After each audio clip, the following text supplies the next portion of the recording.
আমেরিকায় জন্ম নিলেই স্বয়ংক্রিয়ভাবে দেশটির নাগরিকত্ব পাওয়ার প্রক্রিয়া বন্ধ করবার প্রতিশ্রুতি দিয়েছেন নবনির্বাচিত প্রেসিডেন্ট ডোনাল্ড ট্রাম্প।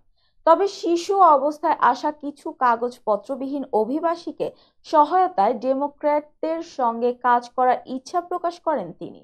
সংবাদ মাধ্যম এনবিসির মিট দ্য প্রেসে দেয়া সাক্ষাৎকারে ট্রাম্প এসব কথা বলেন। গতকাল রোববার প্রচারিত ওই সাক্ষাৎকারে অভিবাসন প্রসঙ্গে ট্রাম্প জানান, তিনি নির্বাহী আদেশের মাধ্যমে জন্মসূত্রে নাগরিকত্বের বিধান বাতিল করার পরিকল্পনা করছেন। এই বিধান অনুযায়ী বাবা মা অন্য দেশে জন্মগ্রহণ করলেও যুক্তরাষ্ট্রে জন্ম নেওয়া যে কেউ মার্কিন পাসপোর্ট পেয়ে থাকে। জন্মগত নাগরিকত্বের বিধানটি আসে মার্কিন সংবিধানের 14তম সংশোধনী থেকে। এই সংশোধনীতে বলা হয়, যুক্তরাষ্ট্রে জন্মগ্রহণকারী সব ব্যক্তি দেশটির নাগরিক।